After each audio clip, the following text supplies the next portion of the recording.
Welcome to Spiritual Chat. Your hosts, Sherie and Kat. Hello and welcome to Spiritual Chat with Sherie and Kat.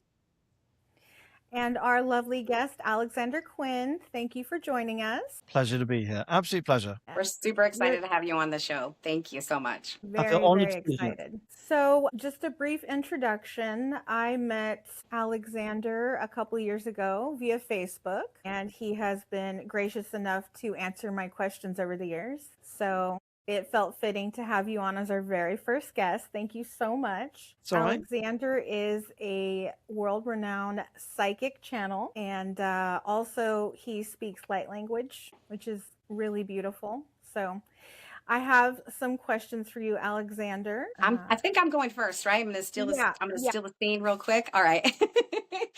You do so much great stuff, and we want to talk about everything, but time. As much as it's a human construct, we're still human, right? So our first one we thought we would shoot for, do you have a prediction for the year of the fire horse that we can take with us to navigate the year with a little bit more ease?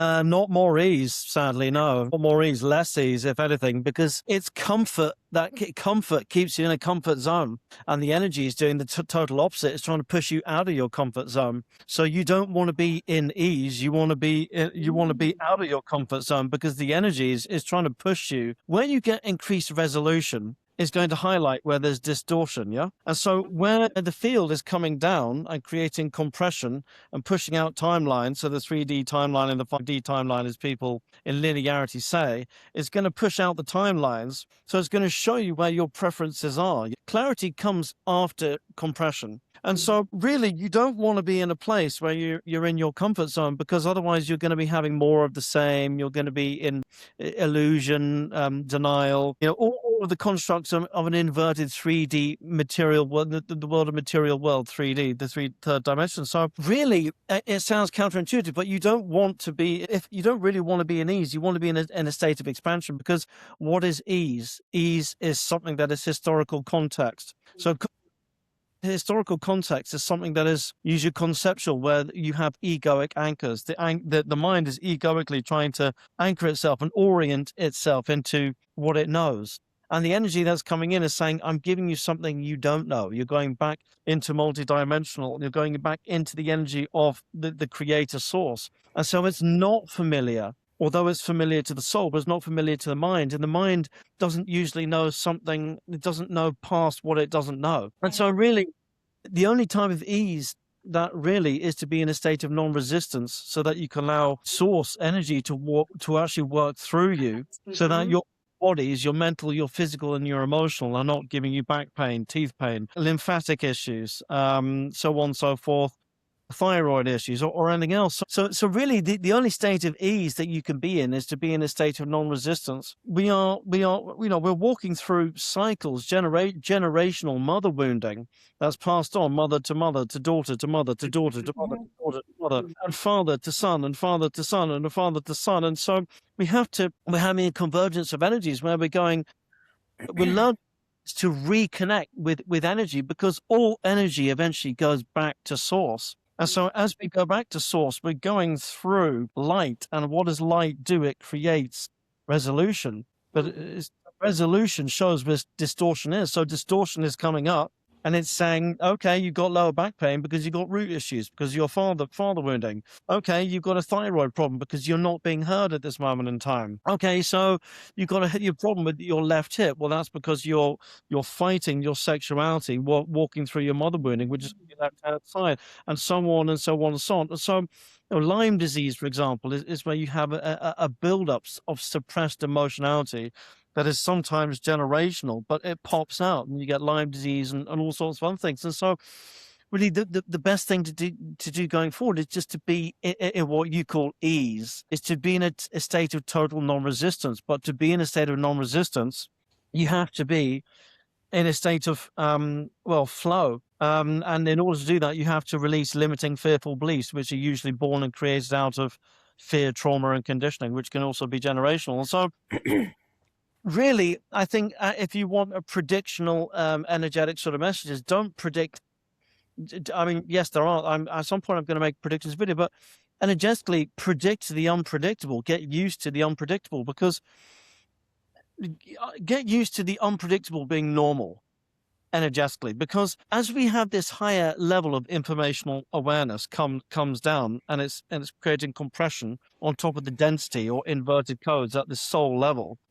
What it's doing is showing you that we don't need familiarity anymore. So the human mind works on repetition and learned behaviors. So you learn something by doing it over and over and over and over and over again. Whereas the energetic field is like the Matrix, which was actually a documentary. It wasn't a movie. It's saying we're going to plug the energy into the back of your head, and boom, now you know Kung Fu. Oh my God.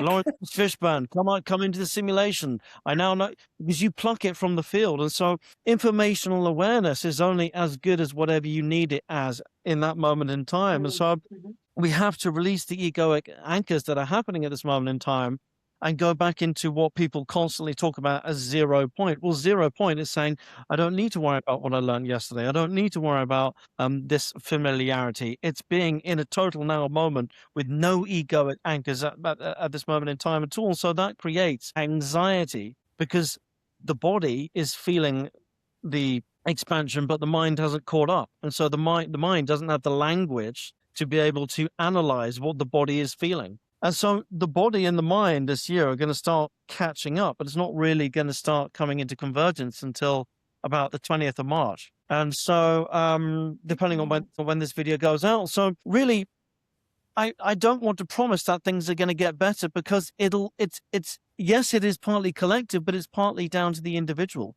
And so it really is free will. And what you pick. It's not just what you pick. It's how you process through the energy. It's how you walk through the energy. I like that. I like that it's not just a stagnant choice. It's process, and ease isn't necessarily ease. It's the release of resistance, or acknowledging. Would you say it would be acknowledging resistance? And then how would you acknowledge resistance and then be able to let go of resistance? Okay.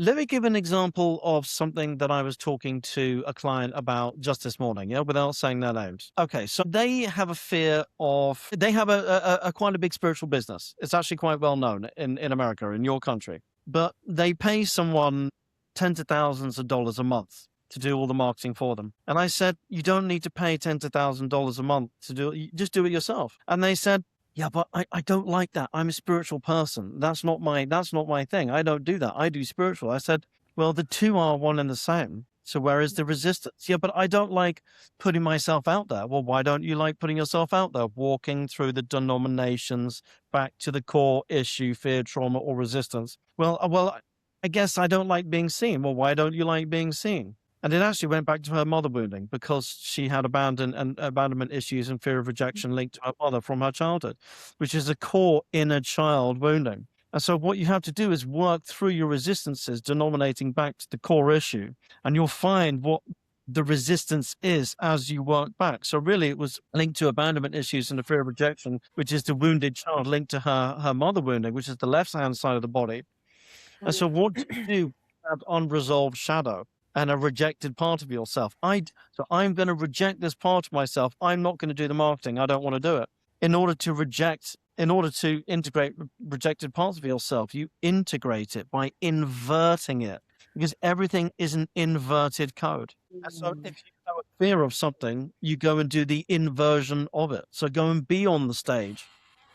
Go and do the marketing, because it'll show you where your resistances have been, instead of hiding away from it. Thank you. Have you noticed that some things are easier to release or purge through physical detoxing, like a liver cleanse or a parasite detox?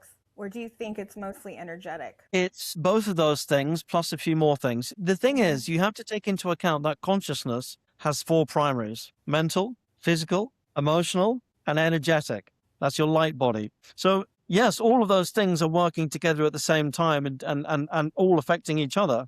But if you're just working with the physical body and eating raw carrots and doing juice drinks and all the rest of it, it doesn't necessarily mean the sexual trauma that you encountered in teenage years or whatever is suddenly going to remove itself from the lymphatic system, for example. as something that's coming up as a hip issue or an ovary issue or whatever else that is coming, or a thyroid problem because you ancestrally haven't been heard. So you have to work with all four primaries of consciousness: mental, emotional, physical, and energetic.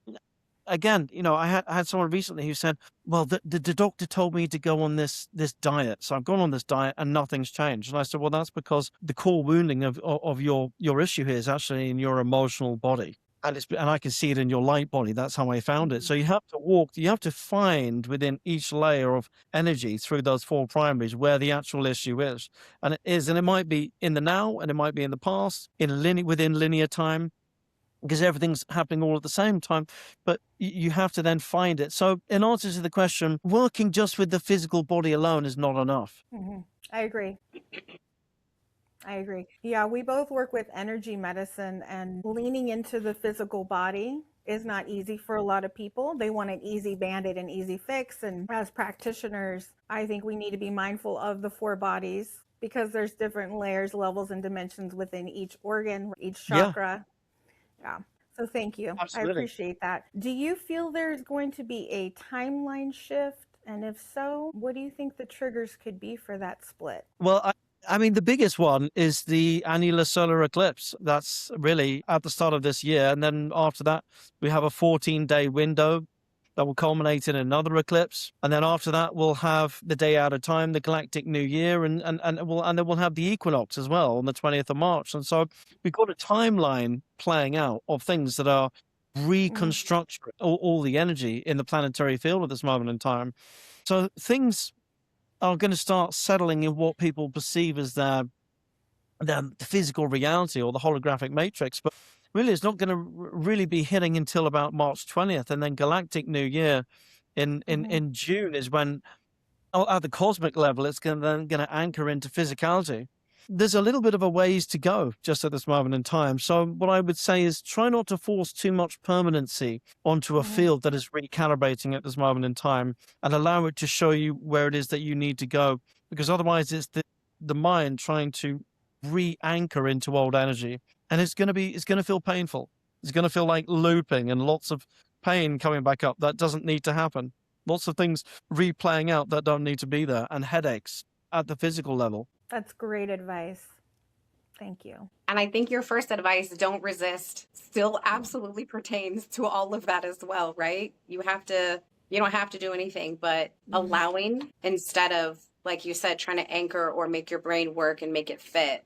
It's the allowing and the resistance to having to know, right? Well, allowing is part of the story, but it depends what you're allowing, because if you're allowing more of the same, then you're going to be in the wrong lane, yeah? So it depends on what part of the singularity you're in, because if you're in neutrality, everything's going to feel balanced.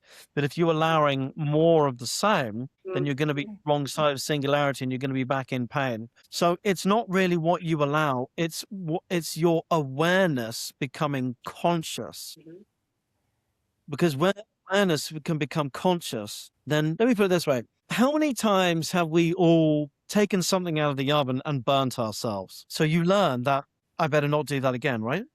Well, humans have a habit of energetically doing the same thing over and over again, even though it burns them. So it's not about what you're going to allow or not allow. It's about having the awareness to make the distinction either way. I love that. That is an amazing example. Thank you. I think that helps clear for people who aren't maybe necessarily in the mindset of the way energy works, or, this sort of field, that I think that example is really poignant and helpful. Because you know why I said that? Because it goes back to free will.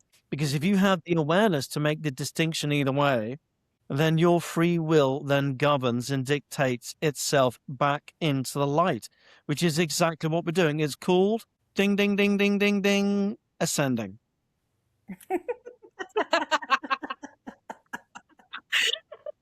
Now I wish I had a bell.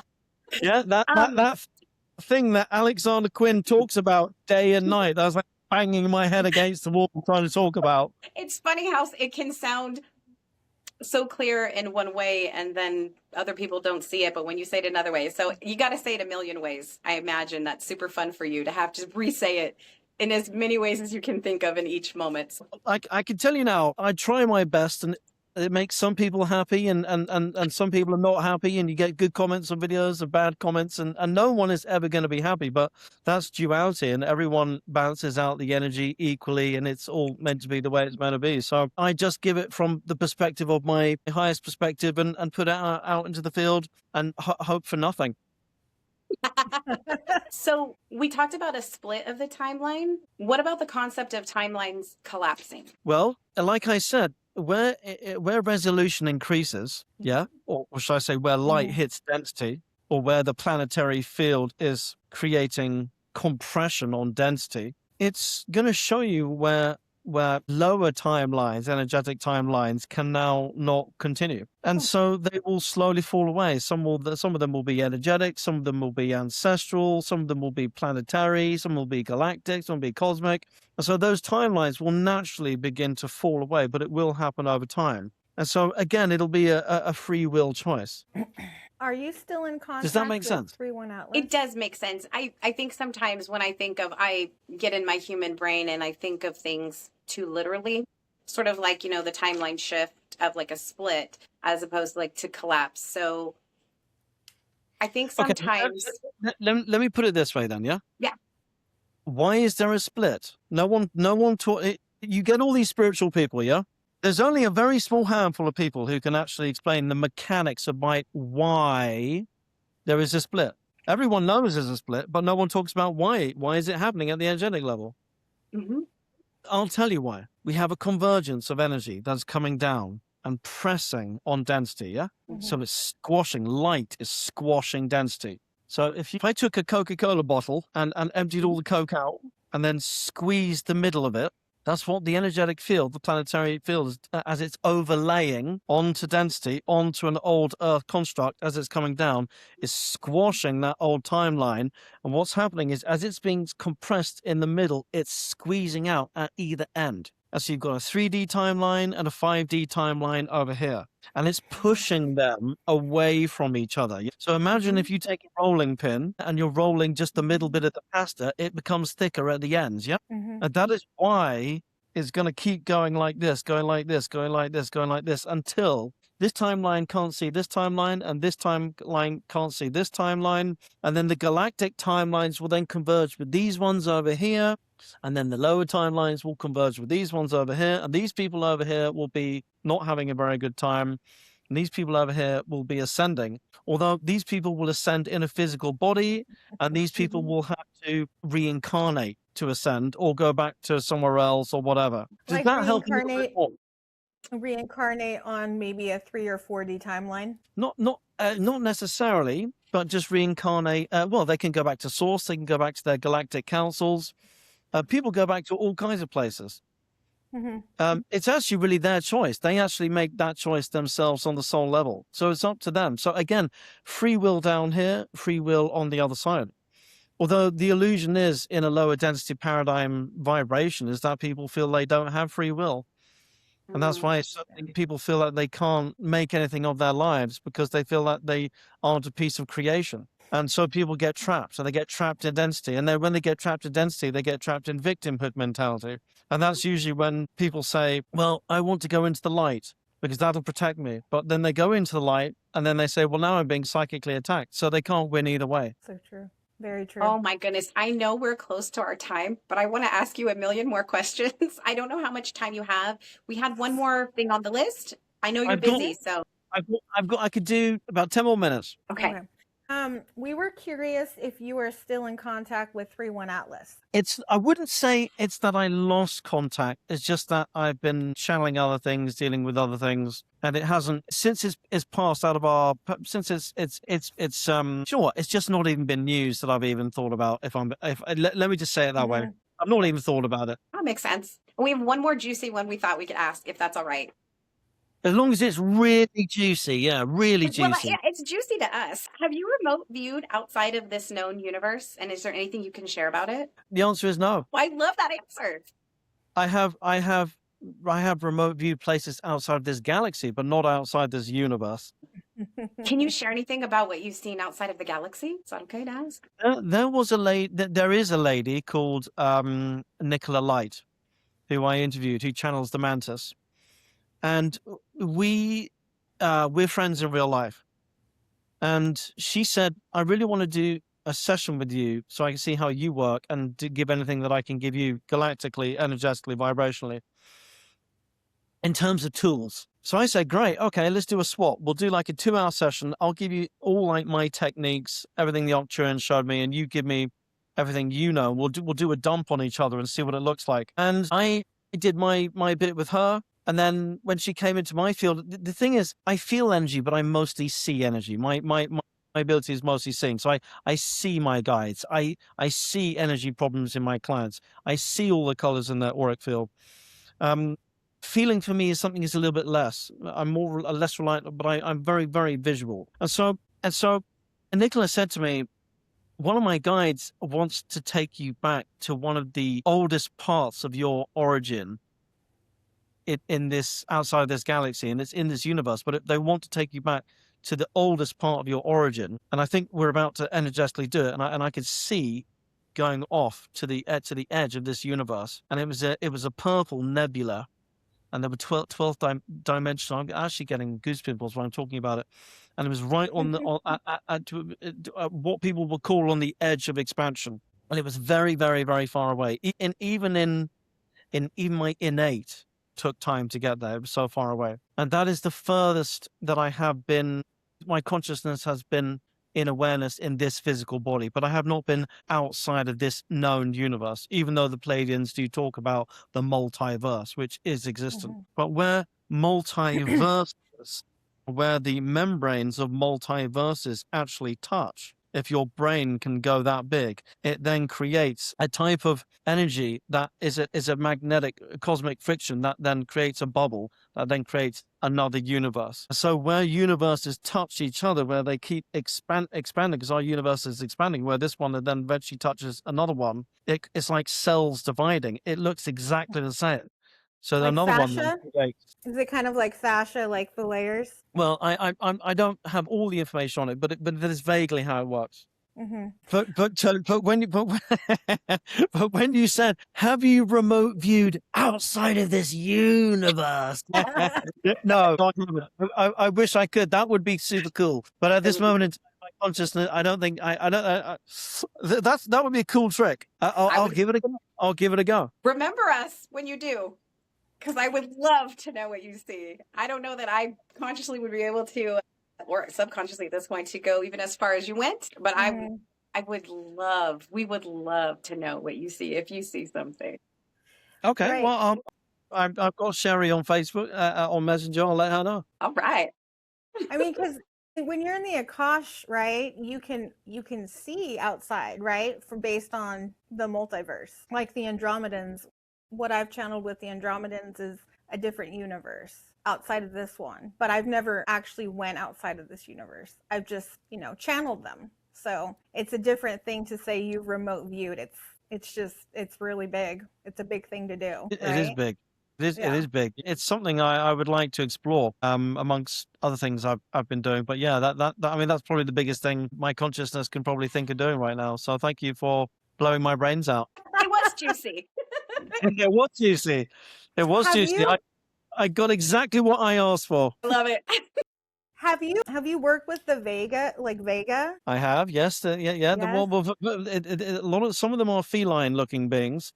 Because obviously, that's the Vega is very closely related to Lyra. So some of the Vegan beings, yeah, I have. I'm just conscious of them being 5 to 6 physical density beings that are mostly feline.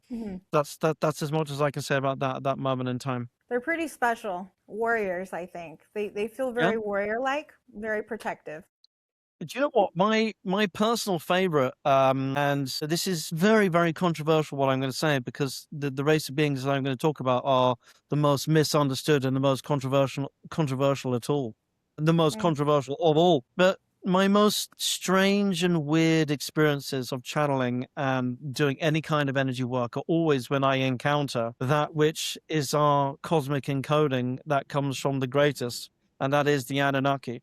And when I encounter them and channel them, that's when I have some of the most out there experiences, because They're incredibly misunderstood. From a third and fourth density perspective, there's still this narrative that is being held onto that the Anunnaki are bad and the reptilians are bad, blah, blah, blah, blah, blah, blah, blah. And that is a lower dimensional perspective of, well, really your own cosmic cousins. So it's like looking up at your cosmic family, because we have a bit of reptilian in us, we have a bit of Pleiadian, but it was the Anunnaki 350,000 years ago that took us from Homo erectus into Homo sapiens. So we have more Anunnaki DNA in our quantum field akashically than any other star race. And so when I go back to my own cosmic inheritance through them, that is when I personally find some of the most weird and crazy things. And that's where my own preferences at this moment in time, having worked with the Andromedans, having worked with the Arcturians, having worked with the Mantis, having tried all the angelics, having worked with fairies and fae and elemental over 15 years, but they're my most exciting ones and the most misunderstood. It's like saying one grain of rice in a bag of rice is bad, therefore the whole bag of rice is bad. It's a sweeping generalization. Yes, because there's no good and bad, right? There's no good Correct. and evil. It's all spectrums of light. That I agree with you, though, because I have recently channeled a celestial being from Andromeda, and she doesn't feel like she fits that narrative whatsoever. They won't do. They won't do because good and bad and evil and dark are polarities from a third and fourth density civilization. Yeah, you have that extreme, and the reason why we have that is because the ego creates that.